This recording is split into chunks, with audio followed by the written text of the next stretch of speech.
with Gareth McGuinness.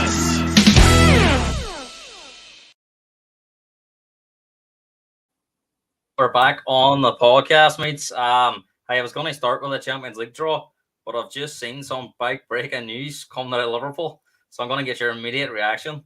And it is that Liverpool have agreed a fee to sign Bayern Munich player Ryan Gravenberch for 35 million. Give me your immediate reaction to that there. Brilliant thing. Delighted with that. That one's been going on all summer. So it has links and links, Wayne. And to be honest with you, I know we're going to get on to it later on with the transfers, but it would be the only transfer in midfield that I would have accepted, because anything else I think would just be a panic buy. So that eases it a wee bit that we have been looking at him all summer. And finally it's come to the forefront now, and hopefully we get it over the line now by tomorrow evening. Yeah, that's just dropped there in the last 2 minutes.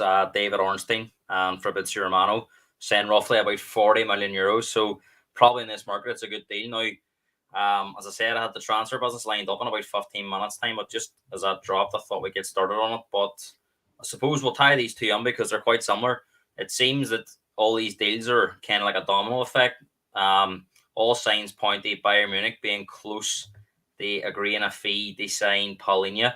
So assuming there's no breakdown there, you'd imagine Liverpool are going to get Gravenberch. And I'm also hearing in the last 5 minutes, Fulham have made an approach to Spurs for Højbjerg. So it's kind of like one of them domino effects, isn't it? So do you think we're going to see more of this over the next 24 hours?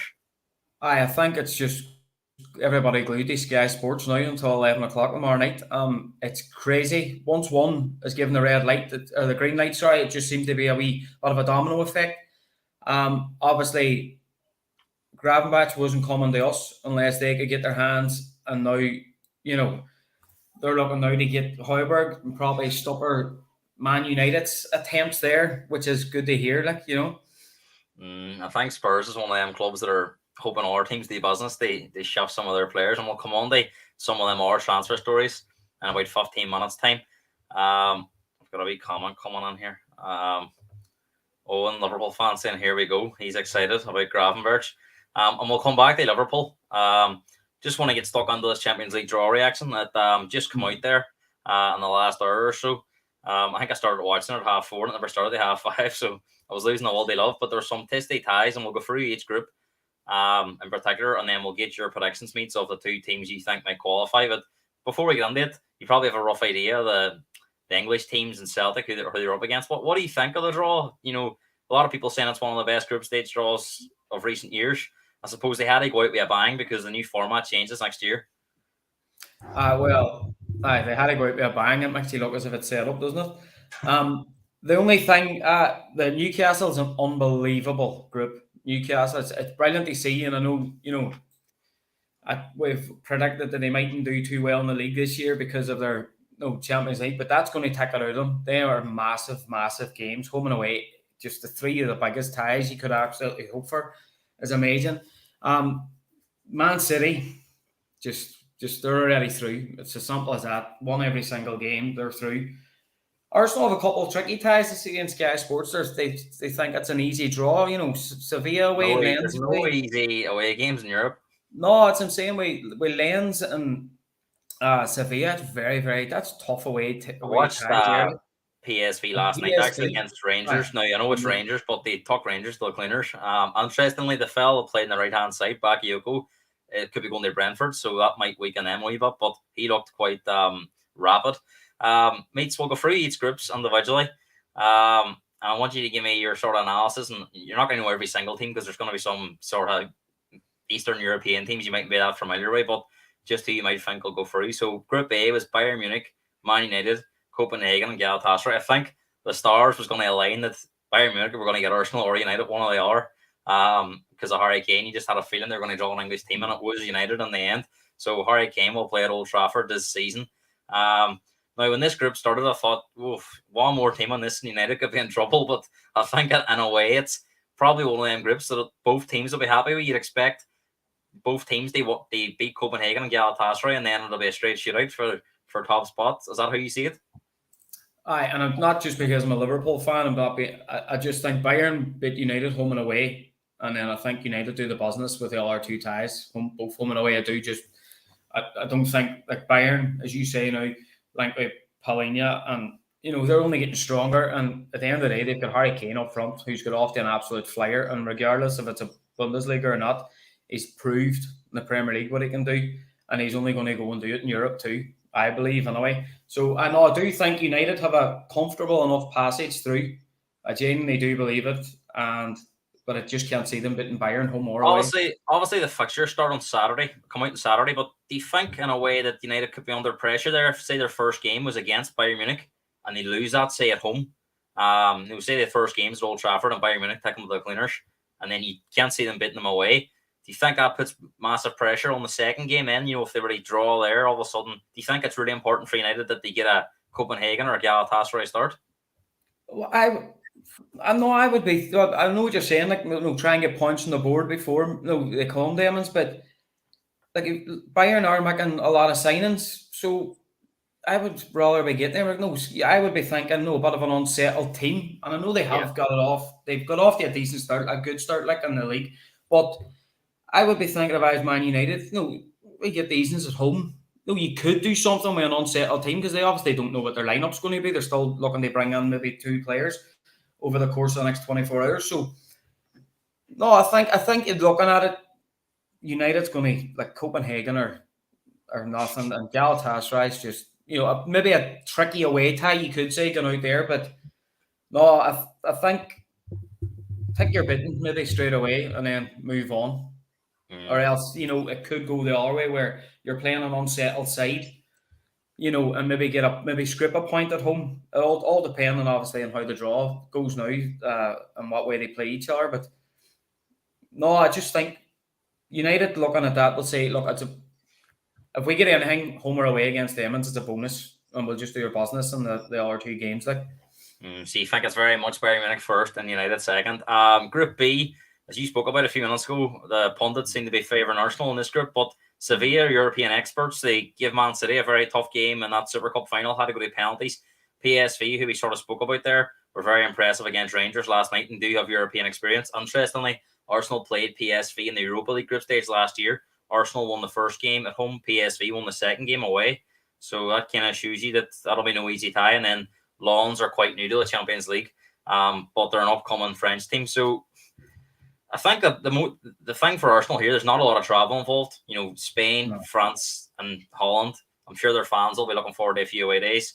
And it could have been much worse, but still not easy. But you would expect Arsenal to get through. You would expect them to get through, and Arsenal will look at that draw and think, no, brilliant, we couldn't ask for any better. But you look at Arsenal's performance of the weekend, which wasn't great, and I'd like to say that PSV, Sevilla, and Lens are a lot better than Fulham are. You know what I mean? So they're looking at that and they're thinking again. Fulham have had a pretty big week, so massive, unbelievable. It's crazy, so it is. But no, I would say Arsenal, and then it's a toss-up. I would say between PSV and Sevilla. No, just looking at it, but then that's me coming from a perspective where I watch a lot of Premiership football, so automatically you're drawn to Arsenal. Whereas, as you say, PSV done a serious job last night. So they did, and then Sevilla, write them off at your peril. They're just ridiculous in Europe. So anything can happen. But, I would say Arsenal, and then, as I say, a toss-up between PSV and Sevilla. We know there's another big draw on tomorrow at 12 o'clock. Would you be looking at this? Would you be looking at this as a Liverpool fan? I wouldn't say petrified, but if Sevilla were to finish third in this group, would you be a bit worried then for the Europa League because they've got such a good record of winning it? No, I think the last time I was on, I'm not really bothered about the Europa League. I'm genuinely not. I don't care. Well, if it was Sevilla in the final in Dublin, would you be worried about? Oh, because that's what we had talk about. And you would go down and stuff, but look, as you says at the start of the program, there's a lot of Eastern European teams. I think I'm going to know quite a lot of them tomorrow. You'll have to get the map out so you can plan a few drops. But we'll move on to Group C. Napoli, Real Madrid, Braga, and Union Berlin. Again, this started like it could be an hour group of death, but on the end, I think it panned out quite well for Napoli and Real Madrid. Do you foresee that they're just them two battling right for that top spot? Definitely. I think if you ask any football fan, regardless of who they support or whatever, that's very conclusive that Madrid's going to win it and Napoli's going to come second, and one of the other two is going to drop down to maybe a trip to Anfield. I hear these Union Berlin fans are brilliant, so that'll be interesting.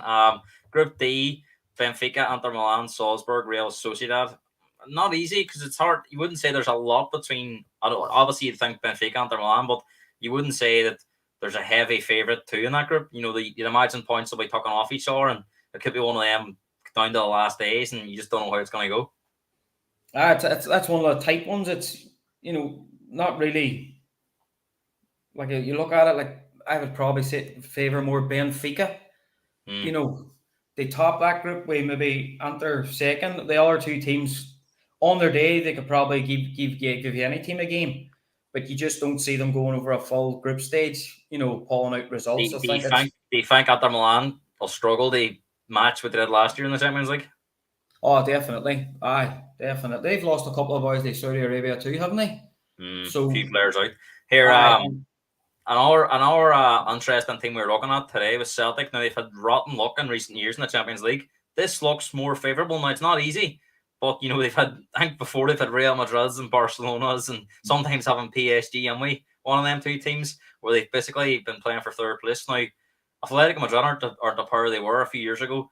Feyenoord doing well, but they're not. They wouldn't be as good as Ajax as most people will think. I know they've done well. They won the league under that new manager.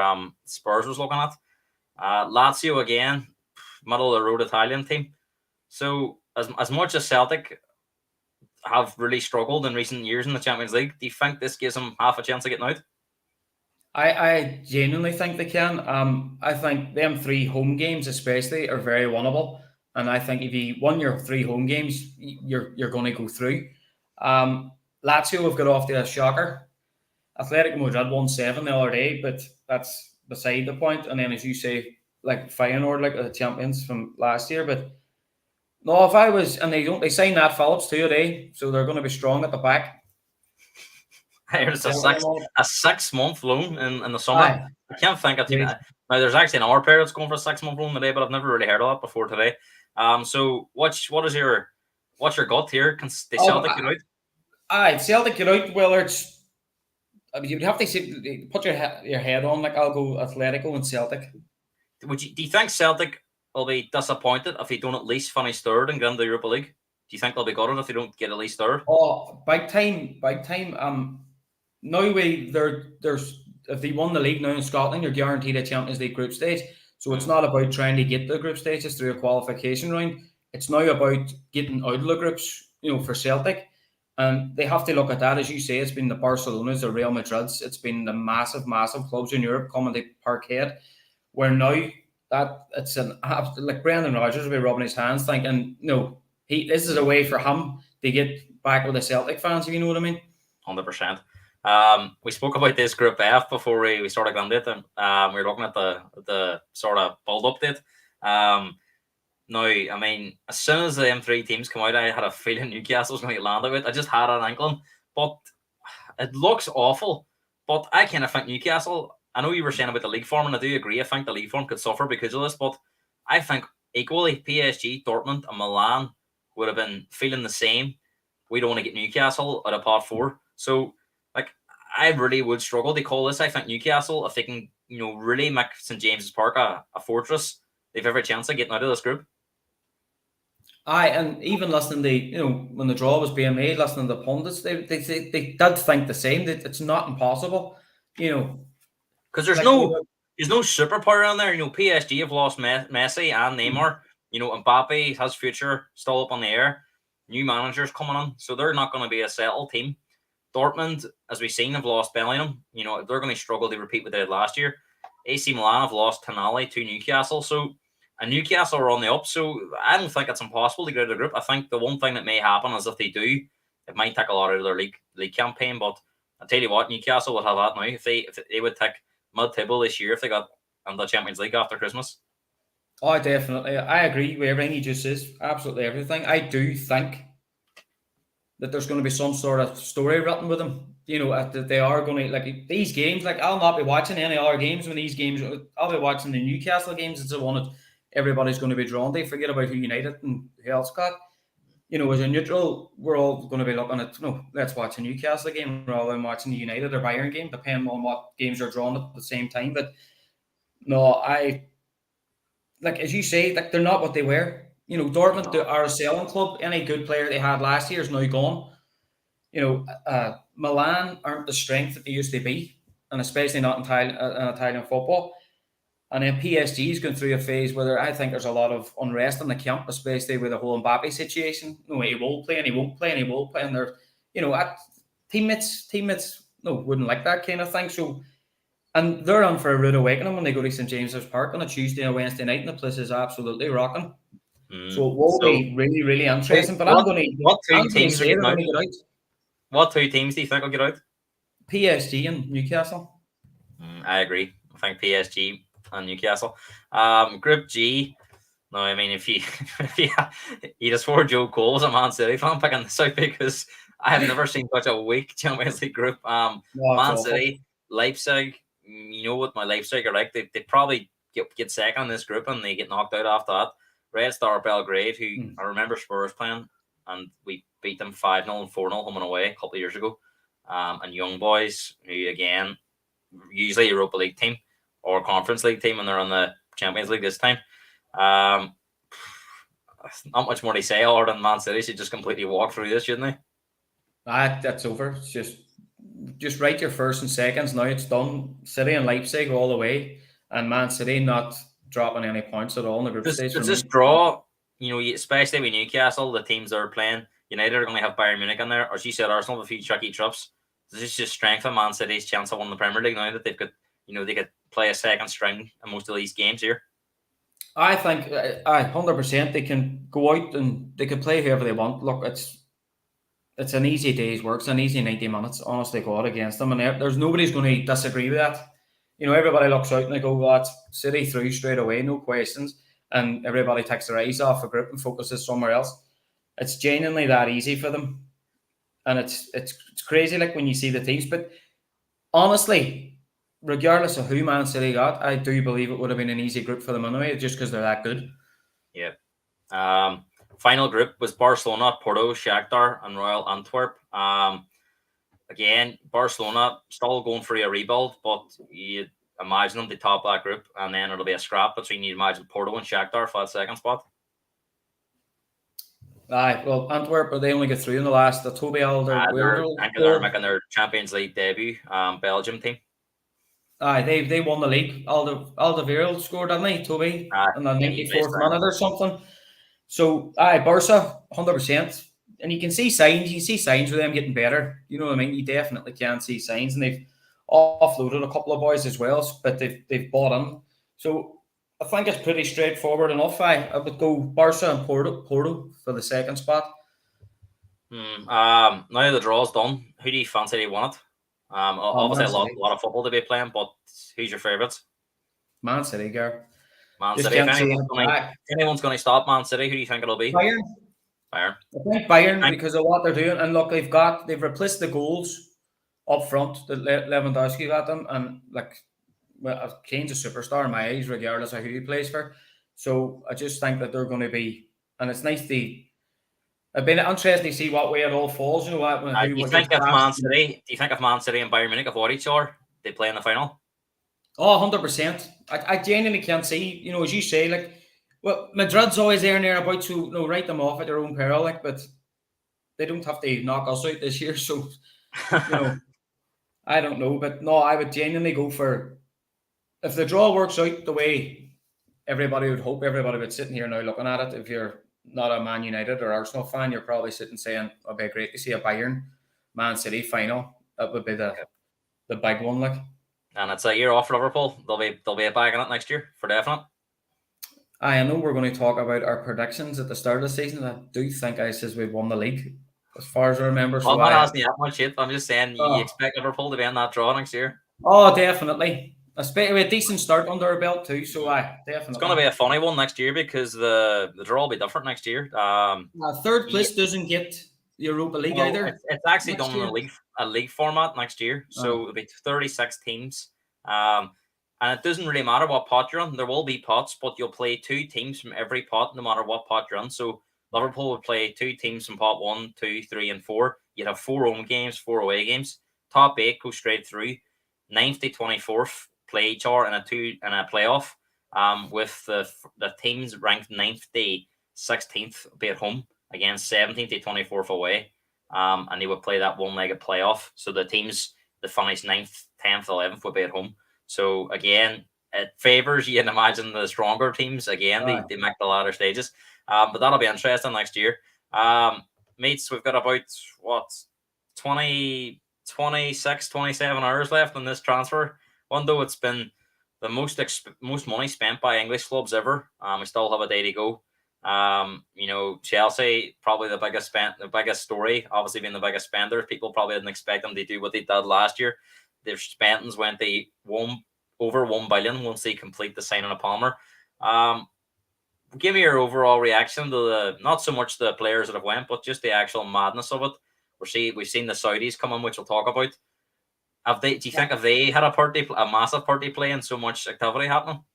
I think so, because everybody else is panicking. We need to invest. We need to bring people in, because everybody's just going to jump ship over to Saudi for the money. I personally can't wait to see the back. I just genuinely, 11 o'clock tomorrow night, I'll be having a beer saying thank God that's over, because it's just got absolutely ridiculous. This money that's being spent is shocking. I mean, I listened to Simon Jordan trying to explain how Chelsea's getting away with what they're getting away with. Yeah. And then they go out there and spend an hour 60 million, and then a day later spend an hour 50.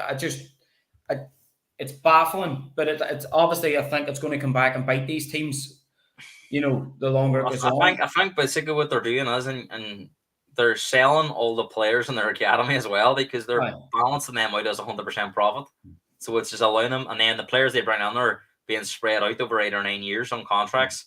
And I've only really, as listening to Simon Jordan, I've learned about these balance sheets that are done per year. If you sign a player for 60 million, he's not done well, but he's got 1 year left in his contract, and you sell him for 20 million. Well, he's only worth 20 million if he's been on a 3-year deal, for example, and you sell him on in the final year for 20 million. Therefore, you haven't lost anything. When really they also, it's a 40 million loss, but on the balance sheet it works out as broke even. So it's quite strange how that happens. But I've seen now they're trying to bring in new rules, and especially you'd imagine Chelsea will be in some sort of European football next year. They'll not be able to balance out over 8 years. It'll be back to the normal 5 years. But if you look at what Man City's done in this transfer window, they broke the rules for years, which has obviously been investigated, but it looks to everyone else like they broke it. But they've actually got assembled a squad that expensive that now they're able to self-sustain by selling players for big money and buying them. So therefore they're balancing out. But you kind of feel that's what Chelsea are trying to do, get ahead of the game. And if they get all these players on for 40, 50 million, turn them into superstars, if they want to buy the next superstar, they can sell a superstar for big money again. Well, that's it. They seem to be doing a lot of 50, 60 million pound dealings, and then it's already up over the 100 million mark now for just a decent footballer, basically. And it's only going to get more ridiculous. And then Chelsea have got it down to, well, if they sell one of these 50 million pound footballers in 2 or 3 years' time, he's still got 5 years left in his contract, and they might sell him for 100 million. So I'm no mathematician and I could only understand so much of the ins and outs yet, to be fair, but it's just it's obviously your bully's got it right. He knows what he's doing. He's not stupid. Do you know what I mean? The only worry is, see the likes of the Mudryk fella, and there's a couple of our boys there haven't set the world on fire. They're on 8-year deals. If they continue not to perform, they're going to struggle to shift them, because they're on good wages. They're in London playing for a team that's going to, you'd imagine, be in the Champions League. They might want to take a step down. So as much as it makes sense now, business-wise, you could see it in 2 or 3 years' time, maybe not making sense football-wise. So they really need these players to step up and perform. Otherwise, they're going to be, you see what Spurs and Liverpool have had this transfer window, trying to shift Dave Wood, especially Spurs, struggling to shift players because they don't want to go to a step down. They don't want to play for middle of the road Italian teams or middle of the road French teams or Eastern European teams. So that's also the risk as well, isn't it? Oh, definitely. But you look at some of these players Chelsea brought in, and the amount that they've brought in, how are these players going to get a chance to shine? That's where I like. Your man, Chelsea snubbed Lavia off. He hasn't even in the squad yet. No, and I don't know what that's about. I don't know why they done it, and then we kind of got one up with them with the other deal with Casado, but I don't think that was ever going to happen as a Liverpool fan. I think we've seen now that we're kind of going off a subject, but I think we've seen now that we don't have 110 million to spend. We was just going for another 35 million pound player at the start of the show, So, no, I just don't see these players that are brought on. Like Mudryk was 80 million, something 80, like that. Was 88 million. Aye, and like that's nearly 100 million pound player, and he gets 10 minutes at the end of the game. How are you meant to shine? And he was brought on by a different manager. So, it's Chelsea have all these players, but they're never ever going to recruit that kind of money for Mudryk because as a player that just can't even get on the bench basically. And the more they keep like your man Cole Palmer that they're scheduled signed, he's ahead of him all day long on the bench. Mm-hmm. You know what I mean? It's funny because I seen them linked today. Fabrizio Romano put up they're close to signing a 17-year-old from Brazil for 25 million. Has never kicked a ball in professional men's football. So again, they seem to be trying to get ahead of the game. It's almost like a football manager game when you've got a scout telling you there's a superstar coming from Brazil. And we just go out and spend on money. But here, look, we've probably mentioned Saudi Arabia probably every podcast this summer. And kind of like you, I think once the transfer window closes, the talk of Saudi will die down until the next window. But the story that's dominant is Mo Salah story. It's not going away. Obviously, Salah's agent shut it down at the start of the month when he says he was happy to stay. He signed the contract last year and he's come on to Liverpool. Then all of a sudden last week we heard that this could be back on again. Maybe that's because apparently they've offered Salah double what they previously did. He would be the most expensive footballer in the world. Obviously earning tax-free money as well. He earns around 350 grand a week at Liverpool, but just sees half of that, really, just over half of it with the tax. He would be getting 260,000 a day in Saudi Arabia, tax-free. Works out at around I think 1.7 million a week or 1.6 million a week, and around about 80 million a year. So it's something crazy like that. How do you can you understand why maybe Salah is interested in it? And that offer, if that offer was to come on before tomorrow, of 150 million, how would you see it? I don't think it'll personally happen. I think it's too late. But if that was to get even, maybe they come back and offer 200 million. Is there any point? Is there any money? Is there any sort of value here that you think might turn Liverpool? They say, well, we can't turn it down. No, I don't think it's going to happen. It's too late. If it had happened at the start, where we would have been able to get a replacement done, I would have took the money. He's 31. He's just signed a new deal. But who do you buy? That's another thing. I think he's worth a whole lot more than 150 million because 50 million of that is add-ons. Yeah. Performance enhancing bonuses. So I think I've seen it was 85 million up front and the rest in add-ons. Aye, no, see, that's just not good enough. What does he have to do? There's all different stipulations in the contract. He might have to score more goals than Ronaldo. Do you worry though that this might? I know we're under the time, but these things can move quite quick as well. Do you worry that if that was to get rejected, they've got all the money in the world? It wouldn't take a wrinkle out of them to go, right, here's your 200 million up front, and Liverpool are forced onto a situation where it's just too good to turn down. Is there even 1% of you worried that could happen at some point tomorrow?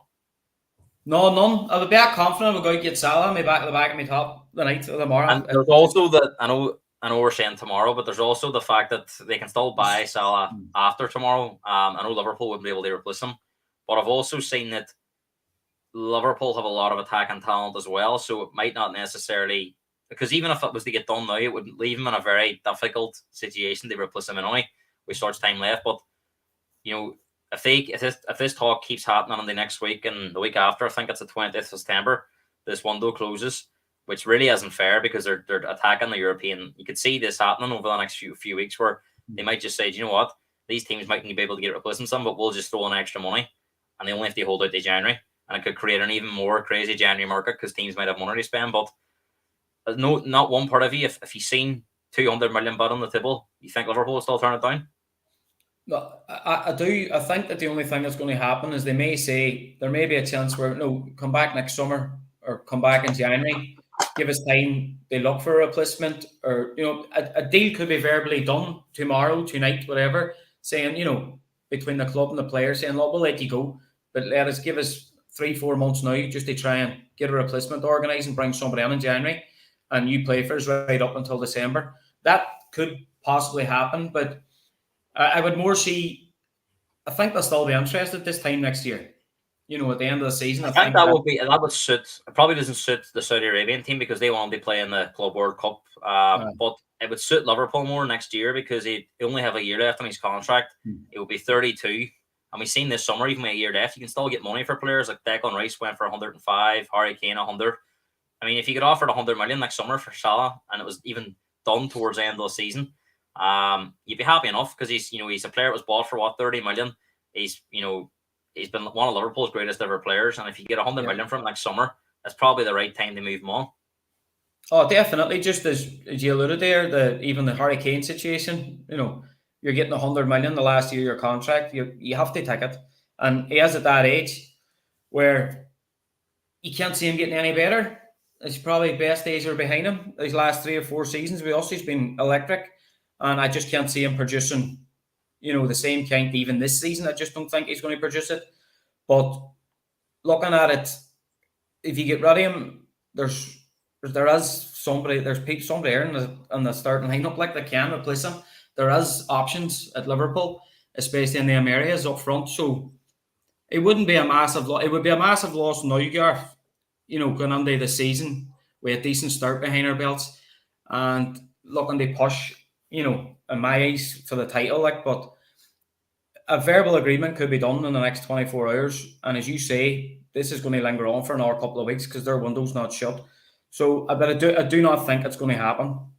Yeah.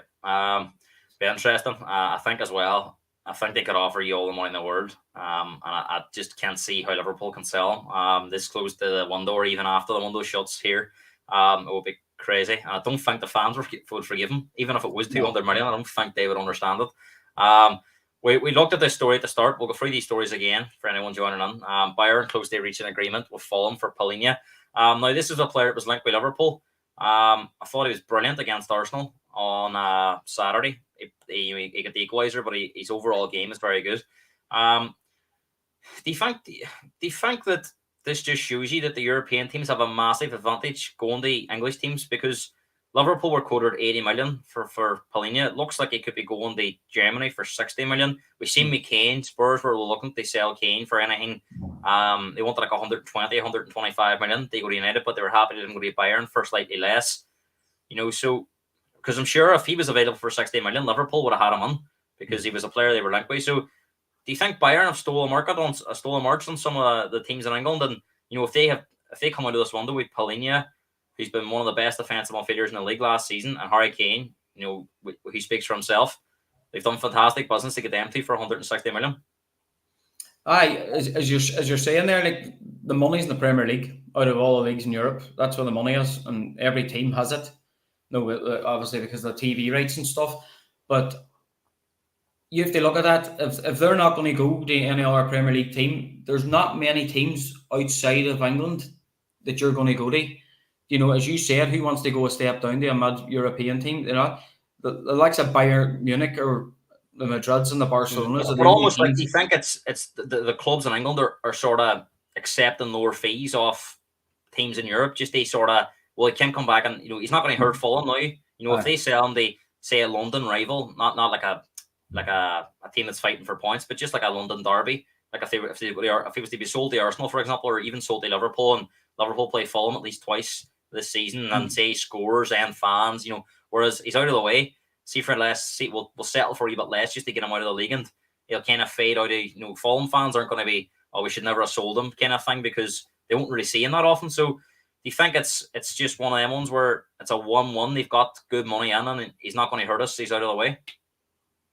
Aye, and it saves all the clauses in the contracts too that he can't play this game, he can't play that game. 100%. You don't want that man coming back in the last day of the season, scoring a winner and saying you down or Yeah. costing you a place in Europe. You know what I mean? It's as you say, I'll take me 60 million, but is it worth getting 80 million for him to come back and maybe haunt us in 6 months? It's and there's more money at the end of the rainbow when it comes to the Premier League than him going to Bayern Munich where he can't harm you at all. Yeah. We spoke about this at the start as well. Liverpool agree fee with Bayern Munich to sign Ryan Gravenberch for 35 million. Again, probably a small fee considering what our players are going for. Liverpool linked with him all summer. Apparently, Jurgen Klopp is a massive fan. Now, interestingly, I done a bit of research. And speaking to some Liverpool fans, now this Ryan Gravenberch was talked about as one of the most young and upcoming players last summer. Went to Bayern Munich. It hasn't worked out. Do you think Liverpool's a perfect move for him? Someone like Klopp can get his career back on track. He was talked about in the same breath as Jude Bellingham, for example. So do you think if he can sort of reinvent himself at Liverpool, this could be one of the signings of the season? Hopefully, first and foremost, another brilliant price tag. 35 million. That's the money we're talking about there in the last 10, 15 minutes. That's absolutely nothing. And for a 21-year-old, if anybody can get anything out of a player, it's Klopp. In my eyes, he's going to come on straight away. He's going to put his arms around him. He's going to tell him he loves him. He's going to tell him he's this, he's that. He's going to make him feel the best midfielder in the world, and he's going to give him an opportunity to go out and do it. And the fans, will get behind him straight away.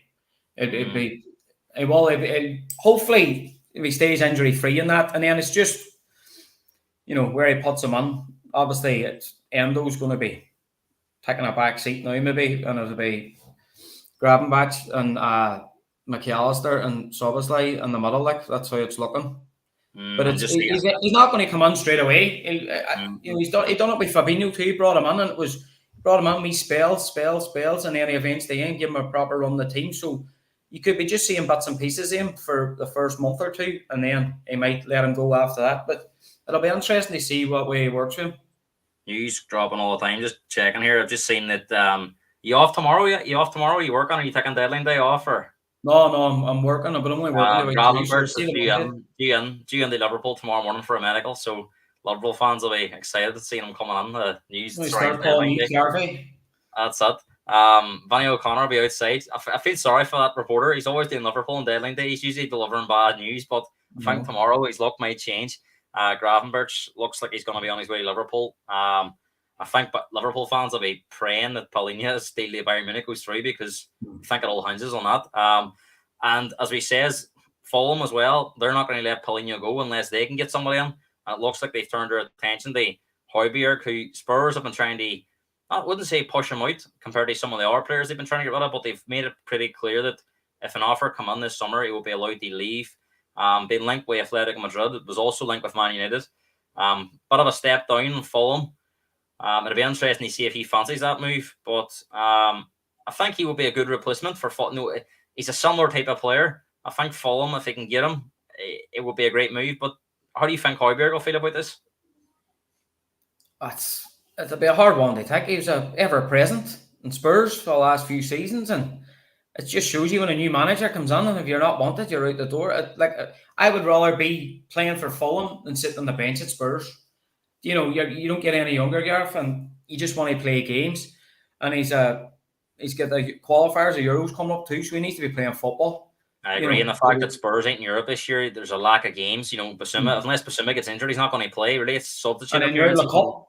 We're out of the cup duty Fulham. So maybe that might be a sweetener that go to Fulham, they just beat us in the cup. But no, I think this would be a good move for him because I do think the style of play at Spurs isn't going to suit him. I think as you said, the Euros coming up, and there's no reason he couldn't go there for a couple of years. And if he done really well, he would get a move somewhere else because he can't question his effort. He lacks technically. I think he gives you everything, but for where Spurs want to go, it's just not enough. And it'll be interesting to see if Fulham can get that deal done. Now, one that I had a laugh at today was Region having a medical at Man United ahead of a 6-month loan deal with a possible 6 months, depending on if United want to send him back or not. Now, I seen today Luke Shaw could be out for up to 10 weeks, so they're really struggling to get a fullback in. They were looking at Cucurella, but apparently Chelsea wanted too much money for the loan fee, and the fact that he played last night, there was some clause. The fact he played last night in the cup meant that they couldn't take him for 6 months. It had to be 12 months or nothing. And as we've seen with that Amrabat deal they offered 2 million euros for Amrabat on loan, and it was for 2 installments. So they're really struggling with financial fair play. And Region seems to make sort of financial sense more than footballing sense. But we'll talk about Amrabat in a minute, because we're hearing that they're still going to push again for him before tomorrow's deadline. But it's a head scratcher that Region, who can't even get in the Spurs squad as like a sub left back, could be playing.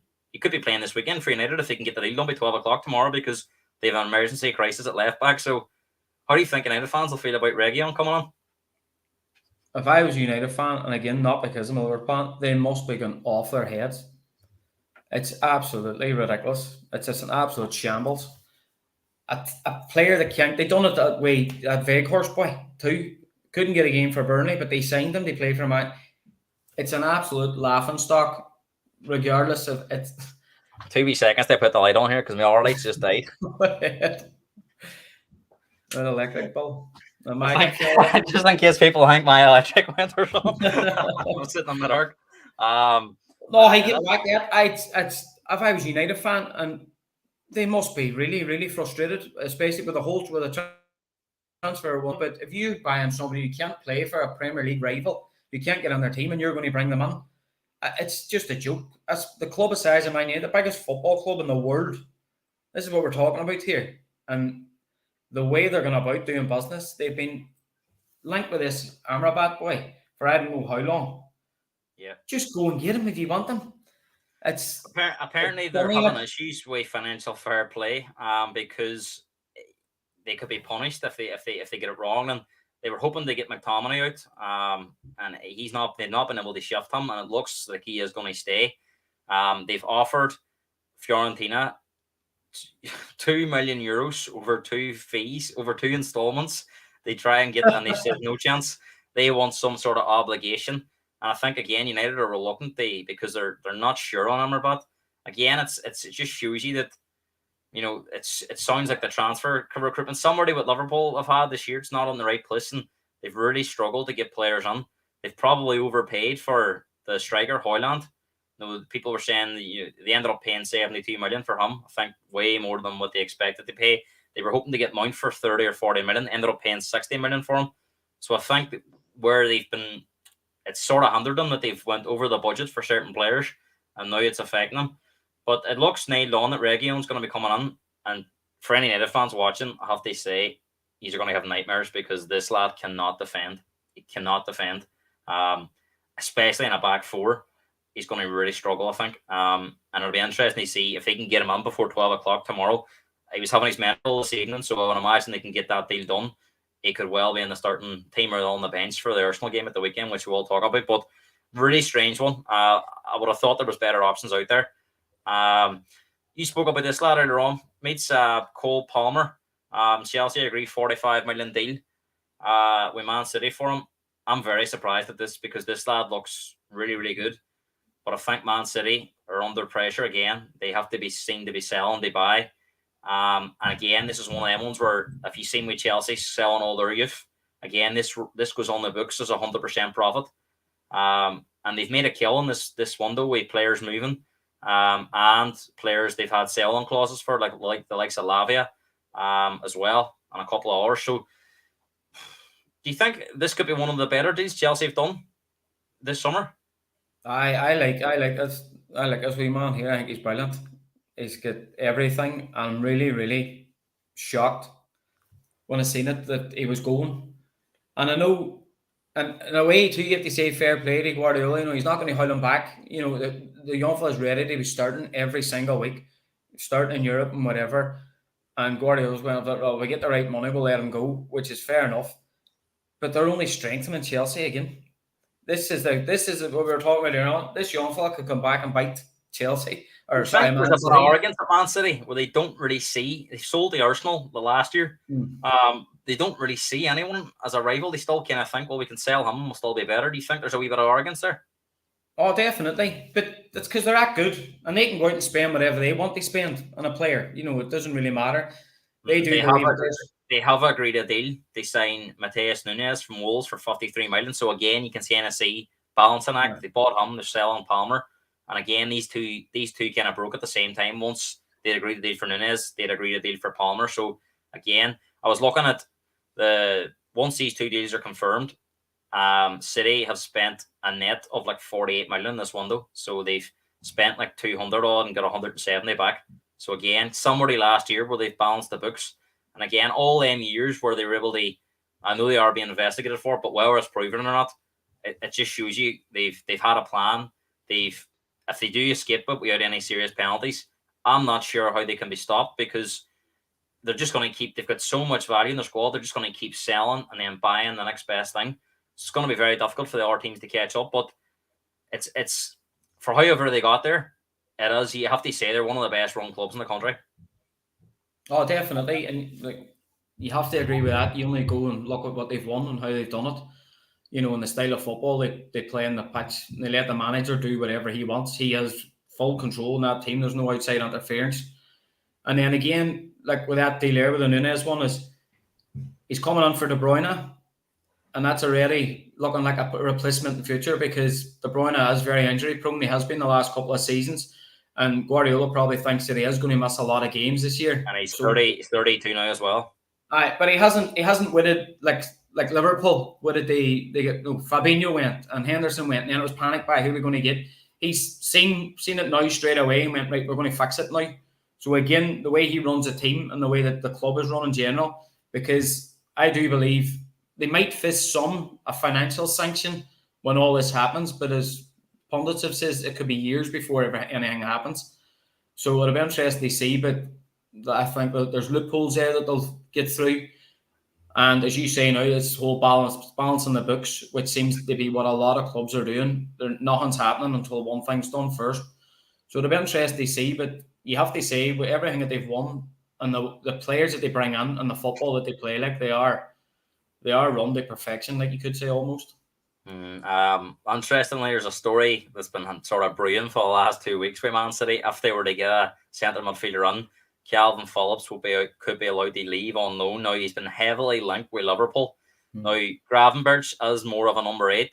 Liverpool, all right, they brought in the one, but they were looking for like a more proven player that had Premier League experience. I know Phillips has had difficulty with injuries, but Alex Crook, the TalkSport transfer pundit, has said that even 2 weeks ago, he says right up to deadline day, keep an eye on Liverpool going on for Phillips as on a loan deal at the last month. So do you think that that's one that could happen tomorrow? Do you think he would be an improvement to what Liverpool have? I know he's been injury prone, but you know, Endo has no real Premier League. He's only played against Newcastle. He's no Premier League pedigree. If Phillips could stay fit, that it could be a good piece of business for a straight loan. You would take him, but he's not going to start. You know, you would imagine he would come on as a backup player, squad player. I can't see him getting on the front 11. Not especially now with that deal going through. Well, that deal being accepted the night it hasn't gone through yet. So, you would take him. He's always been a good player for Leeds. He's done nothing with Man City. He's won everything. You know, it's one of them ones. And then I'm surprised if that happens. Well, and then Cole Palmer going, because the homegrown players thing as well that you always have to keep an eye on. Well, I think he's been pretty much told that Man City, look, he's not going to get much game time.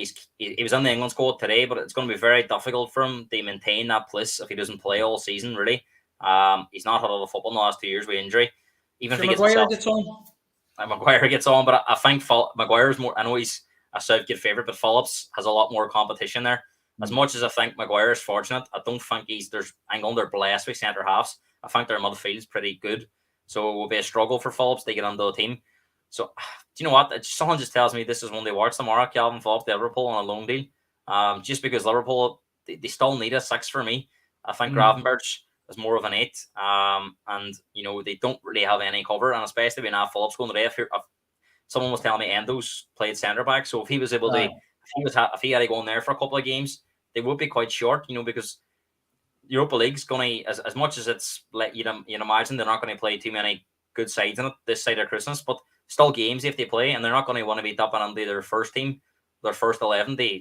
So it'll affect them. So I wouldn't be surprised, mates, if someone that I definitely think something will happen tomorrow with Phillips. I think he'll end up somewhere, especially now that Fulham are looking for a number 6, so I wouldn't be surprised if he ended up there.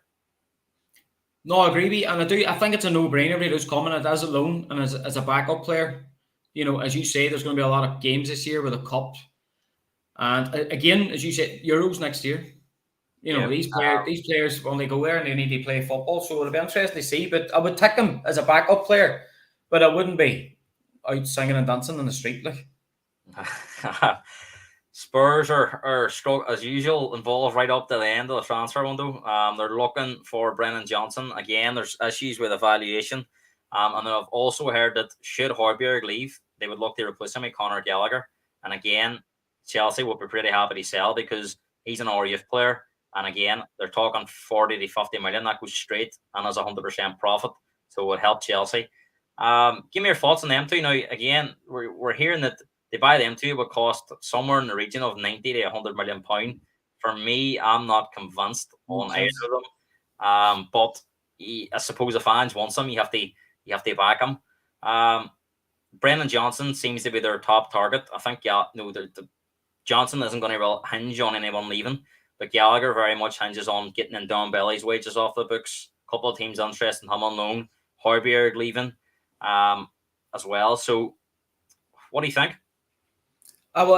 Funny, I just seen the Brennan Johnson one the night before we came on, and I was a bit shocked. Especially they're looking for 50 million. Yeah, for him. They've turned down 43 million from Brentford. So again, I don't think there's much wiggle room for valuation. I don't really know. For me, he's still a championship player, Gareth. He's only one season in the Premier League last year, and he didn't pull up trees for me. You know what I mean? I'd be very skeptical. Has it surprised you, before we come to Gallagher, has it surprised you that Spurs haven't actually tried to, all the players they've been linked with have been kind of wide forwards. They haven't actually gone to, I know this says Kane is going to be hard to replace, but they haven't actually tried to go for a number 9, and they've only got Richarlison.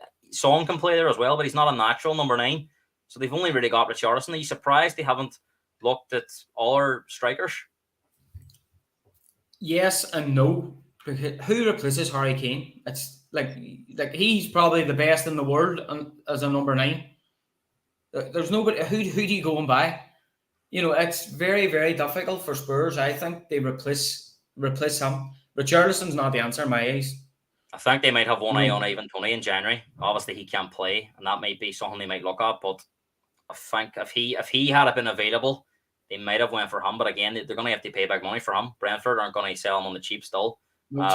Especially when teams know the Spurs have 100 million in the bank through Kane. Yep. So your prices goes up automatically straight away. And then Conor Gallagher, again, I'm not convinced on this boy. Always flatters to see for me, but again, I think he's one of them players. He's full of energy. He likes to tackle, almost like if you see him with hands, he likes powerful, quick midfielders that can get around the pitch. And I suppose he's a different. Højbjerg can't really do that. I suppose maybe he's looking at Gallagher more for his energy than his quality. But 50 million pound, it's a lot to go on just for a player to run around and make tackles. You want more quality. And again, Gareth, a player that got on the Crystal Palace team but doesn't regularly start for your main rival as in Chelsea. You're taking their scraps basically. And against Liverpool, he had a dodgy first 20 minutes, half an hour, and he eventually worked. He really struggled in that first half. He was all over the place, so he was. And he eventually, he got a wee bit more, and then in the second half, and he actually played well. But as you say, he's not really creative. He'll give you energy. He'll run up and down the pitch for you all day. He'll get stuck in. But I just can't see why you would take him on the Spurs team that you're trying to, move to the next level with. I don't think he takes you to that next level. I agree. Last one on the transfers. Do you see tomorrow being one of them sort of classic deadline days? There seems to be, usually you always have one or two teams panicking, but Liverpool are active, Man City are active, Chelsea are active, Spurs are active, United are active, all the sort of big teams, bar Arsenal, you'd say, are active. And as you said, the teams that are losing players are trying to get players in. So do you think tomorrow could be pretty much one of them ones? Just expect the unexpected. I think it'll be brilliant. It'll be brilliant viewing, like from the minute you wake up in the morning right through to tomorrow night. And then you've always got them deals that come through after 12 o'clock that somehow that's allowed to happen. But it's just going to be, as you say, there's going to be reporters at all the big grounds tomorrow, not just the wee grounds. Do you know what I mean? And there's going to be, I think, what you're saying there earlier on about the Kelvin Phillips, I think there's going to be a lot of loan deals going through last minute. Yeah. Because you'll see it tomorrow morning. People will be at You know what I airports. think as well? I think the Saudi influence has kind of inflated the market, but the wages involved now, because these players are saying, well, Saudi's offering me big money. So I think you're seeing more of these loan deals because the players coming under in such big money or want such big money. Agents are crooks. They are a nightmare to negotiate with. And because the wages are so much, these loan deals, as low sort of fans won't see it as not getting any money, they're getting these wages off the books. They cover bringing in the bigger boys. So I think that's why you might see a few loan deals happening tomorrow for squad players. I do think the loan market's going to be massive tomorrow. I think you're going to see a lot of that breaking news tomorrow with loans. And it's panic stations now, as you say. There's a lot of big moves happening, and there's that much money involved in football this year in Europe and just everywhere. The teams know that even like finishing in a certain position in the Premier League could cost you tens of millions. So everybody's looking to strengthen, and there is money there, which has been proved already with how much the people have spent. So I think it's just going to be get the seatbelt on tomorrow, for a bumpy ride, especially in Spurs, I would say. We're going to look at the weekend's games. There is football happening this weekend. I think transfers are dominant them. We'll preview these two games in particular. We're going to look at Arsenal and Man United. I'm also going to throw in Rangers Celtic because that's a massive game. And there is a few fans asking me about maybe chatting about these two a bit more in the fact they're playing each other. We'll throw it in and then we'll do quick predictions for the hour games meets they finish off. So Arsenal Man United, again, I think every weekend so far we've had a massive clash. Last weekend, Liverpool, what drama that was, snatching the one at Newcastle against all odds. We've seen the week before Spurs beat United, and the first weekend Chelsea Liverpool had a classic as well. So the games have been quite good. I think these new rules where there's not as added time, there's not as many teams time wasting, I don't think, and when they are, they're booked and stuff. I've sort of spoke about that in the last few podcasts, but another big game, and I think with Arsenal's result last week, fans are starting to question Arteta's tactics, and he's trying to shoehorn players in the positions. United, there's a lot of doom and gloom about, and their away record against the big teams is wretched, absolutely wretched. And really, in the 3 games they've played, mates, they've struggled. The 2 home games they've won, they fell over the line, and they're well beat away at Spurs. So it's a big test for them, and Arsenal need to get back on track. So what's your thoughts going into this game? I can only see an Arsenal 1, and again, it is early in the season, but you need to get off to a good start in the league, like without a doubt. Arsenal already have given up 2 points in Man City, and they're talking about chasing for a league title. They're just very. I've seen that at Arsenal TV, and it makes me laugh. They're straight out there. They were melting down after one game. They were going nuts, and I was going, just calm down. No, they're just so fickle. And all football fans, I suppose, are, but they absolutely slaughtered Arteta after the game about his tactics and the formation and stuff. I think it's new territory for him, but because he spent all this money, they finished second last year. He's under pressure as well. They deliver something this season. Oh, definitely. He spent big money, and he's got a very questionable signing in Havertz, which nobody can get. Nobody, any football fan can get their head around why he spent 60 million. He's shoehorning him onto a team, and he's having to play party at right back. He was one of their best players last season. Just to get him on there, like it's mad. It is. That's probably disrupting the whole flow of the team. But it's early in the season, but I genuinely do. Arsenal's going to have too much. Arsenal's going to come out of there all guns blazing. They're going to go at them from the first whistle, and Arsenal will not let up. They will just keep on going, and they'll get right at Man United in their weak space. See that we say, but Shaw's out at left back against Saka. Hey, Saka against Region. Oh, what? They're going to get target them areas and even in midfield, Casemiro hasn't got off to a great start. You know what I mean? Fernandes or do you foresee Arsenal just running over their midfield, just having too much power, too much pace, too much energy? I think the game will be over before half time. I genuinely do. I think Arsenal could go 2 or 3 up. They will. United's just, I don't know, like if you're Regulon, that says it all. I can't even speak about them. The Old Firm kicks off on Sunday, 12 o'clock. both teams under pressure. Rangers had that defeat the Kilmarnock at the start of the season. They've responded since, but obviously took that heavy beating last night out of Europe. Pressure's on Michael Beale already now. And Celtic had a decent start, but they've went out of the cup, so the treble's off right away. Kilmarnock also beating them, and they drew last week at home to St Johnstone. And I think that was their first point as well. They'd lost their opening games, and they haven't scored for 2 games. So pressure on both teams, and it's a big old firm for both managers because Rodgers has a target on his back coming on for how he left. And Celtic fans, they absolutely admired Ange. They loved Ange, the way he played and the connection he had with the fans. So it wasn't an easy job to come on, especially, but definitely not with Rodgers of how he left. So huge game. How do you see it going? I think it's a must win for both. Especially because of the game that it is. Celtic. It's going to take a while now for, Rodgers to put his stamp back in the team. He's not just going to come back after a couple of years and everything be grand again, especially with the hostility from the crowd, and how he left. Rangers, your man Michael Beale promised them the moon and the stars at the end of last season and through the transfer window, and that they were going to do this and they were going to challenge. And it's not like both teams after 2 or 3 games, they have dropped points already in the league. That just never really happens. I fancy Celtic. Especially because they've had a full week to prepare. Rangers are coming back from an absolute tanking last night. You don't know what kind of injuries they're going to have or whatever, but I think Celtic might have a wee bit too much for them, and it's very early in the season too, for them to be meeting. I think it's a big game for both teams. You say.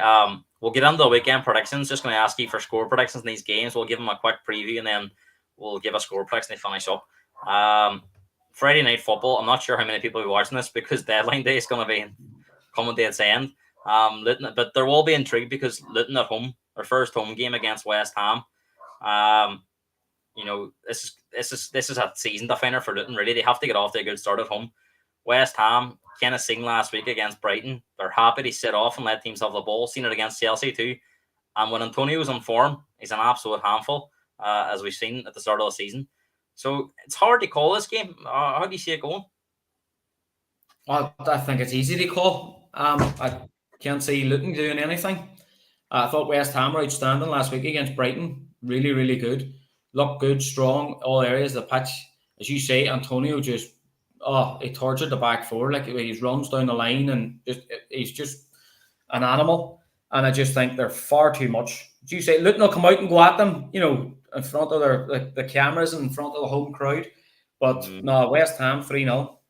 3-0. I can see where you're coming from. I just thought maybe Luton at home might up their game, but I do agree. I think I know it was against Chelsea, but they looked really short last week. And as we've seen this week with Chelsea, Wimbledon give Chelsea more of a game than Luton did. So Chelsea they aren't firing on all cylinders. So, but they really struggle to do anything. And you kind of feel if they start off poorly at home, Luton, it could be very much like Derby all them years ago, where they struggle in every single game. I'm going to give Luton a wee boost here, and I think they might get their first point of the season. I'm going to go for a 1-1 draw. Now, talk about big games. This is huge. 12:30 on Saturday. Sheffield United against Everton. Both teams have played 3 games each, and both have 0 points. So the only 2 teams they play 3 games and have 0 points. Everton haven't scored a goal in the Premier League, and they were almost out of the cup last night when they scored them 2 goals against Doncaster, who were ranked. They were actually bottom of League 2, so they were the worst ranked team in the competition. And they pushed them all away. The warning signs are there for Everton, and as much as Sheffield United have lost their 3 games, they've been all 1-goal deficits. They've been tight games. Against Forest, they were done in the last minute. Against Man City, they were done in the last minute, and they were beat 1-0 at home by Palace. So it is a big game for them, but they've shown a lot more in terms of they can score goals. I know Everton have created chances, but they've struggled to put the ball in the net. We're hearing Sean Dyche is saying they're struggling to get players on due to finances. I really worry for Everton. How do you see it going? I think Sheffield United beat them and narrowly. As you say, Everton's an absolute shambles. They are. And I was actually I know it was Doncaster, but I did watch the game last night. I thought your man Beto, that they signed for 35, 25 million, whatever it was, I thought he was decent. I thought he played well when he came on. He's going to have to pull up trees to get Oh, everything. he's going to have to do it on his own. You know what I mean? Because they're an absolute shambles. They are, and they've got away with it for the last 2 years, and I don't think they'll get away with it this year. I think they'll go down, and I do think that Sheffield United with a crowd behind them, and it's a bad away trip for Everton at this time of season. Yeah, I think of Sheffield United because they shown last week as well. They did pack a punch against Man City. And Man City had to dig really deep. I think Sheffield United are one of them teams at home this season that their home form might keep them up. And I agree with you. I'm going to go for a 1-0 Sheffield United 1. I think there could be more misery for Everton. Brentford, Bournemouth, 3 o'clock. Bournemouth are trying to play that new style of football and they're getting caught out a wee bit, but you can see there's signs of a half-decent team there. Brentford started the season well. Although I think they were beat last week, weren't they? They drew last week, 1-1 to Palace. They were done quite late on, but they've had a largely positive start, 5 points after 3 games, and they are a really strong home team, mate, certainly. Even the top teams struggled to go to Brentford, so I think home one here. I think I'll 2-0 Brentford. I'll go 2-1 Brentford. Nightmare of a stadium to go to. We find that in the last couple of years, like it's just. I know the size yet, there's only holds 20,000, but it's every United get tanked at 1 year, Arsenal get tanked, we get tanked. It's a really, really tricky place to go. And even without Tony, I think that Bremo, isn't it, the old boy plays in the right? Just off right. Brilliant plays. No, I mean he's coming on his own. And the boys are everybody's pulling their weight on that side, like, and the man Thomas Frank, I think he's a brilliant manager. What he's done with that team. So no, I can only see one winner. Bournemouth trying to find this new identity they're looking for under this new manager too. And I'll go 2-1 for Brentford. As I said, I didn't actually watch Everton last night. I watched PSV and Rangers, and there's a fella played on the wing called Bakayoko, and it looks like. So who's the other? Who did you say? Bakayoko. Well, there's a couple of players at PSV were good, but I've heard that this Bakayoko deal has been agreed from to go to Brentford for 35 million. Just shows you Brentford are really spend 35 million on a player. Right. He would make a big impact, and he would give them another option on that attacking area. So it'll be interesting to see if they can get that done tomorrow. Burnley against Spurs, 3 o'clock. Spurs fans were getting carried away as usual, and they got a slap during midweek. I think Ange probably made far too many changes, but maybe it showed them that there's some players just not good enough at the club, and they suffered for it really because they had a, if you think about it, they're only in 3 competitions and I can't believe it. No, never in my life have I watched the Carabao Cup 3rd round draw and Spurs aren't even on it. That shows you where we're at the moment. But Burnley, it's funny for them. They've had all their games at home. They start the season, and it's another home game. I think this is their 3rd home game because their away game against Luton was postponed. So this leaves them 16 home games already, and they haven't managed to get a point on the board. They were well beat by Man City, and they were well beat by Aston Villa. And we talked about a lot, meets on the first podcast back in the summer, that they were going to try and play this new style of football. It wasn't going to be the Burnley of old where they were tough to beat. They're very open. And Spurs so far this season have done well against teams that try to play football. So it's a good chance when they bounce back. How do you see it going? Spurs all day long. So I just think there's too much of them. I think Ange is. He's doing the business, Gary. I know that the other night was, but as you say, far too many changes. But he's probably just getting a look at what he really has. And as you said already, he's struggling to get rid of the deadwood. And that they put out the deadwood the other night and realised that they can't do nothing on the first team. So no, but I do think he's played well at the start of the season. You can see Ange ball starting to take shape. They need to keep the momentum going. And I think they play under your hands, Burnley, the way they're trying to play football. You still have a lot of pistons up front with Son and Kulusevski and even Richarlison, who I, by the way, don't rate at all, but still, I think it's an easy 2-0. Madison's been outstanding. So, what do you think, sorry? 2-0 Spurs.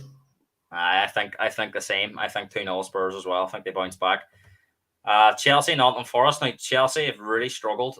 They impress in any game I've seen them. They've had spells, but they for 90 minutes they've struggled to put a performance together. Very fortunate they beat Wimbledon last night. It wasn't just the fact they scored it on. Wimbledon must have a few big chances too. And Forest, as they shown last week, they do carry a threat. 2-0 up against United, and they were unhappy with some of the decisions in that game, and they feel that they possibly deserved at least a draw. And they will the way Chelsea play, Forest will get chances in the counter attack. So it's a tricky one to call. But I think Chelsea might just nick it. If the game had been opposite, where Forest would at home, I probably would have pushed towards maybe a Forest 1. You know what I mean? Yeah. With Chelsea, but I think Forest could get a point out of this. They were very, very unlucky last week. Very unlucky. Was it a penalty? Wasn't it a penalty? Soft. Very soft, ridiculously soft. And even that, they went down to 10 men then. And no, these mistakes. Even that was questionable. I thought it was covered. I thought it was covered with the other man. That's just my opinion, but maybe that's my Liverpool head too. But no, I think I'm going to go for a 1-1 draw. I think Forest might get something out of this game. Oh well, here all depends if Brennan Johnson's there. These next 24 hours with teams could have an impact. That could have an impact on results. I'll go 2-1 Chelsea. Just final 3:00 game. Man City against Fulham. Man City just seems again everything's fallen into place fixture wise. The Champions League draw was favourable. Their start of the season's been pretty favourable. I know Fulham battled well last week to get a draw, but I think Arsenal just showed a wee bit of experience. If 2-1 up against 10 men and they fell asleep from a corner, Man City just don't do that. No. And I think, especially if Palinha, it looks like Palinha is moving, that's going to be a big loss for Fulham. And I think they could struggle. I really do. Maybe not relegation, but bottom half. And I think Man City get another 3 points on the board. 100% agree with you. Fulham look at that, the start of the season, and they know they're getting bit. It's one of them ones where they know. So see, they put it on the perspective. Palinha doesn't play against Brentford at home. They're beat 3-0. Palinha comes back against Fulham and they draw 2 each. He's a big loss if he leaves. Big time. And I just see Man City all the picks far too much for them. It's going to be one of them ones. The game over at half time kind of thing. Man City will take the couple of big headers off with 20 minutes, half an hour to go, and it'll just be a walk in the park for them. As you say, they've got off they've had such an easy start, so they've had, and you only hope, latter stages of competitions, is when they're going to drop points later on down the line, because they've got a massive squad. They can play their second squad tomorrow or on Saturday. Do you worry that if they keep winning? And if you look, we'll talk about Liverpool in a minute now when they're fixture, but they've had quite a difficult start, and Villa at the weekend's going to be another tough game. If they were to drop points there already, you could be 4 points behind, and if that was to get these 7, it's almost like a mammoth task already because you're chasing such a good team. So do you think it's vitally important that all these teams chasing City just have to find ways to win? 100%. You've no choice. Everybody knows Man City after Christmas go on a 10-13 game run. And they won every game and they end up winning the league. They've done it every single year. They're different gravy. And that's where Arsenal fell away last season. Us not having a good start in previous seasons has done us. Coming good at the end when Man City's coming good's no good because they're good all year round. But Arsenal dropping points last year is a big kick, and the Arsenal fans were so angry after the game is because they know they've already dropped the points now, and Man City have a lead. And even though it is only 3 games in, you can't make mistakes at this early of the season. Can't let your rivals get ahead of you.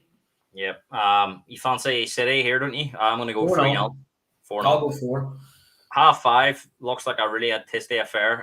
Brighton against Newcastle. Now, Brighton played 5:30 last week against West Ham. I think a lot of people expected Brighton to win that game because they started the season so well. But I think Brighton are going to have to try and adjust because teams are going to. West Ham give them a lot of respect and says, you know what, you have the ball. We're not going to make this attack via defense because you have so much quality in the final third. You play great football. They says break us down, and they struggled to break them down. I know the goalkeeper in the second half made a few saves, but for 60 or 70 minutes, they struggled to create chances.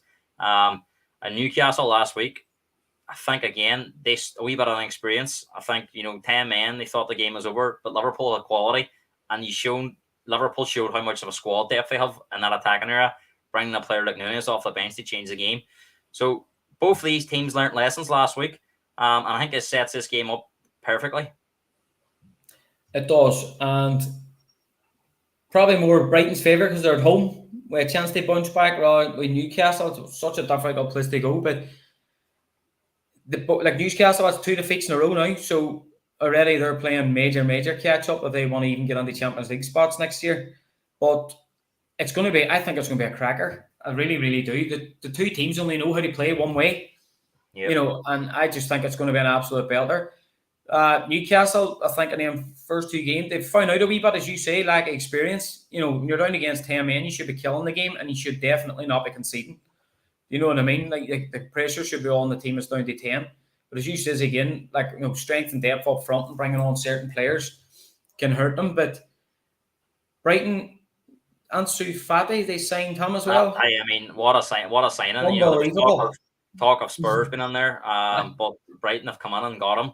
Now I think a lot of the sort of so-called big teams were put off because Barcelona were refusing any option or any obligation they buy. They wanted a straight loan, and I think that's maybe where it's favoured Brighton. But nevertheless, what a name they bring in, Brighton, and if there's any coach, if you're looking at a young player at the minute, he's producing them off his scales, and if he goes to Brighton and he could get himself back to Barcelona and sort of renaissance of Fati, because he was topped as one of the best young players in Europe. So be interesting to see how he does at Brighton this season. Do you know what? I think this is probably the hardest game they call all weekend, but I think that Champions League draw might just sort of turn the focus. I don't know. I think they could be so sort of excited about that they might forget they have a game.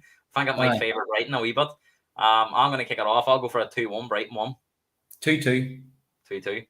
I don't know earlier on, maybe football thing. 2-2. Crystal Palace and Wolves is the 2:00 live game. There's another 2:00 game which I can't work out why it isn't live because I think it'll be a cracker. But Crystal Palace Wolves is the live game. Palace, they got a good draw last week away at Brentford, but I think it's just they're going. Roy Hodgson, I think he's going to go back to being the old Roy again. It's very much shut up shop and try and nick results. I know they've lost Zaha, but I think Zaha is a big loss because it's not just. I think he scares teams, and as much as Eze and Elise are good players, they aren't at Zaha's level yet, and they haven't got a striker on as of yet, and they're really struggling. They've had a few buds knocked back. I think Palace need to get some sort of striker on tomorrow. Otherwise, it's going to be difficult for them. And Wolves, they were unlucky against United, brought back down to earth against Brighton, but they got a great away one at Everton last week, and I'm sort of rooting for them because Gary O'Neill got harshly treated at Bournemouth, and I think he's very honest and it comes across well. So I'd kind of like to see Wolves stay up. But you did call us in the summer podcast. You says that you thought Wolves would be a team that would really struggle, and now that they've lost Nunes again, they're another team like Everton. Even when they get fees on for players, they're struggling for money. They kind of have to hold on to it. I've seen they've gone out and bought 2 or 3 players for $5 million each. So again, they're not replacing the quality. And Gary O'Neill's going to have to do what he did last year at Bournemouth, and that was basically just have to set them up so defensively and nick ones left, because they don't score a lot of goals. He'll have to repeat that performance at Bournemouth. How do you see this game going? Palace too, tough place to go, Selhurst Park, but I'm going to call a draw again. I don't think, I know you could say Palace scored 3 the other night, 2 in the cup, or 4 I think it ended up. But I think Wolves scored a heap of goals too, but again it was against League 1, League 2 opposition. I don't even at that, I don't think they have a lot up front, either team. And as you say, with Zaha, and it's a thing I noticed watching Palace. Zaha was running down that left-hand side. He would have attracted 3 players out towards him. You know what I mean? 3 players getting around him. That's not there now. Elise or Eze or whatever would be, and they're just attracting one man. There's a lot of onus, I think, on Jordan Ayew this year.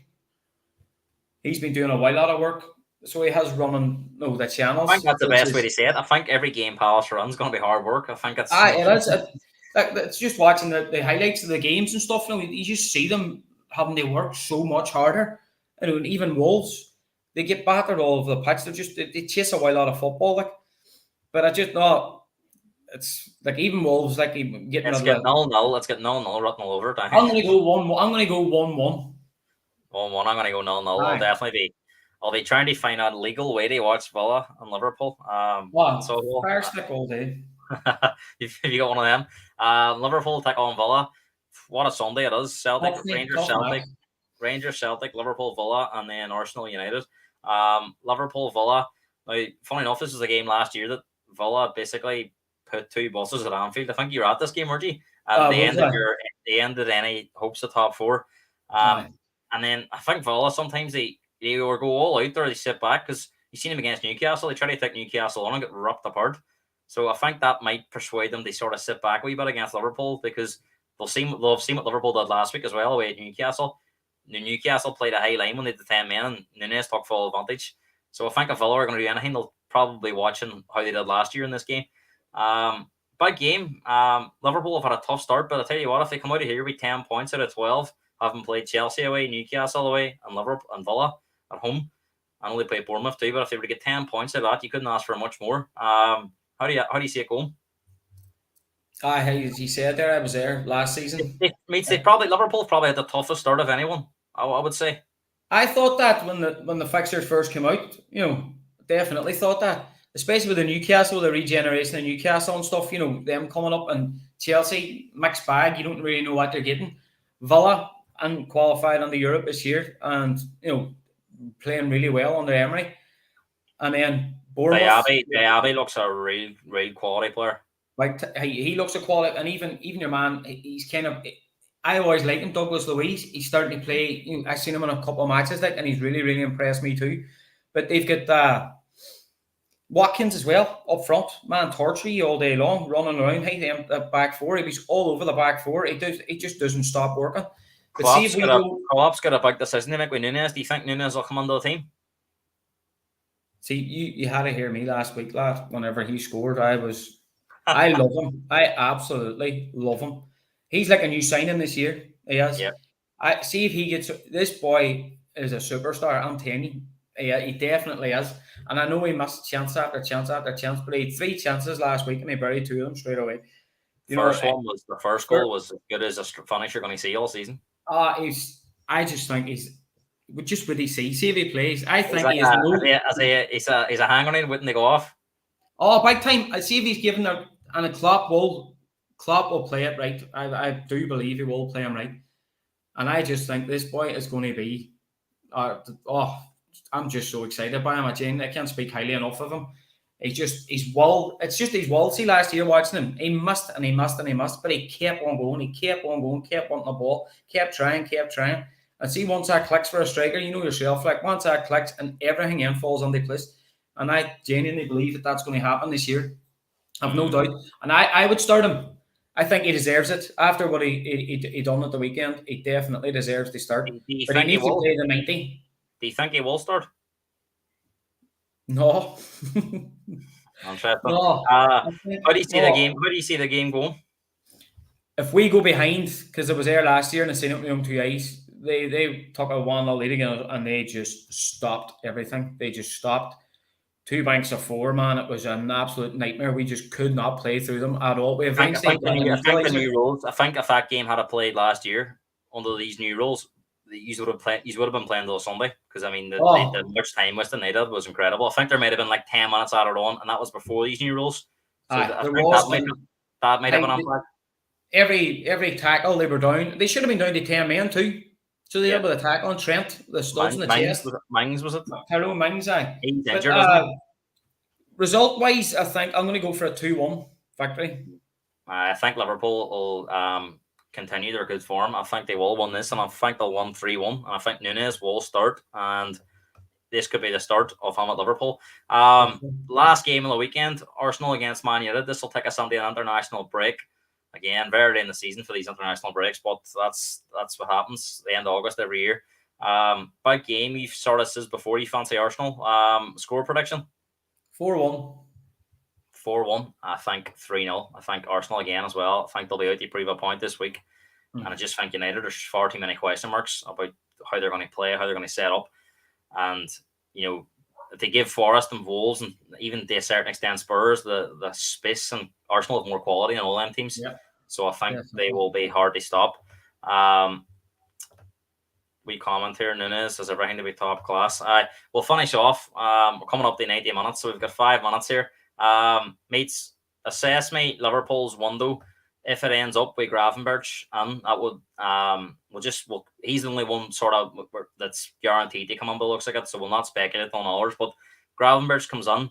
That would be Gravenberch and McAllister on, Shiplawsley and Endo one, and then it would be Fabinho out, Henderson out, Milner's left, Chamberlain's left, Phillips is left unknown. I'm trying to have I missed any there. No, I think you're all right. That. Well, do you think they're in a better place, stronger? Are they weaker in any areas? Any areas that will concern you after the deadline closes tomorrow that they maybe haven't addressed? And largely, how you're feeling for the rest of the season? Well, the only thing, the midfield, I'm glad that's sorted, and I do think that's All it right, sorted now. Keita's moved on as well. That's right. I forgot about it. He never ever played him. He's always injured up by. But no, I see as long as the midfield was sorted, that gives me a wee bit of, and as you say, at number 6, no, it's hopefully sorted now. But no, I'm happy with the midfield because we did lose Henderson and Fabinho, like out of the blue, basically, the Saudi deal. So I don't think they were really prepared for that.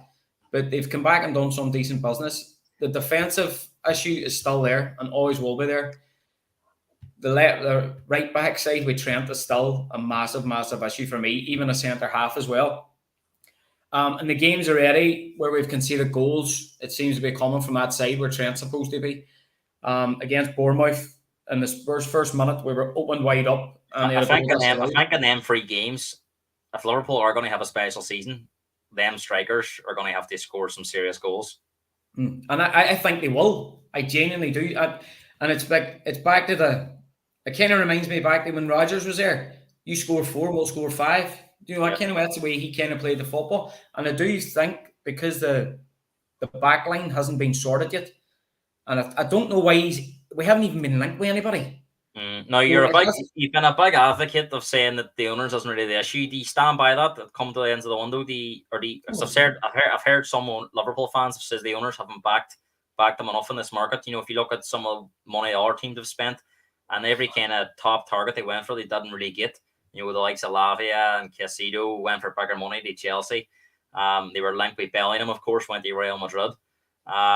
So do you stand by that? The owners isn't really the issue. That I think, to be fair, all our fans have come on and says here that Liverpool's problems lie in their recruitment team at the minute. You know, since Edwards left, that there's been a massive hole. So do you stand by that? I don't think it's the owners not, and I stand by it 100%. They landed on me 110, 15 million bid for Caicedo. Where'd that come out of? That could have been just a ploy to get the fans, back on their onside kind of thing. I don't know. But if that had went through, what were they going to say then? Do you know what I mean? But I think do you know what? If you look at the likes of Chelsea, I know they spent a lot of money, but they are selling players as well. Man City are buying, but they're selling. United are struggling to buy because they can't sell. And I think Liverpool are in a similar situation as you see with Spurs. They're all about trying to balance the books, but because Spurs and United and Liverpool have probably less value in their squad, they aren't able to get the big fees empty, able to go and able to go. Because if you look at all them top teams, like look at Man City selling a player for 40, it's not as if they're just buying. They're having to sell as well. So do you think that the mistake maybe Liverpool had, and we spoke about this in the summer podcast, is they've just let players go too stale and they've lost a bit of value? And like if they were to sell Salah next year for 100 million, you could see them maybe spending double what they have this year because they would still have 100, say, and then maybe go and spend another 100 because of Salah's money. So do you think it's almost that Liverpool are waiting they get a big fee in for a player, and then you might see a similar outlay like you did with Van Dijk and Alisson, for example? I do think that's right. Like because they've let a lot of players go this year out of contract. You know, these maybe should have looked at last year, getting something for them, 20, 30 million for these players, at least. But at the end of the day, the part of the Chamberlain was always injured. So who realistically is going to... To be fair to them, they've cleared a lot of wages out too, haven't they? They have, and Gareth, they're running a good, stable business. You have to remember that too. It's a business, and they're not in all this debt that all the other clubs are in. Financial fair play ain't looking down their necks, knocking at their door, asking what you are doing. It's a really, in that sense, and they've built a brand new, basically, stadium. You know what I mean? By doing all extensions and the regeneration around the ground. And they still have spent money. 85 million for Nunes. You know what I mean? 70 odd million for Alisson, and then Van Dijk, and the spineless squads there. And then they spent, if you look at Gravenberch, McAllister, and Szoboszlai, there's 130 million on 3 new midfielders. Right.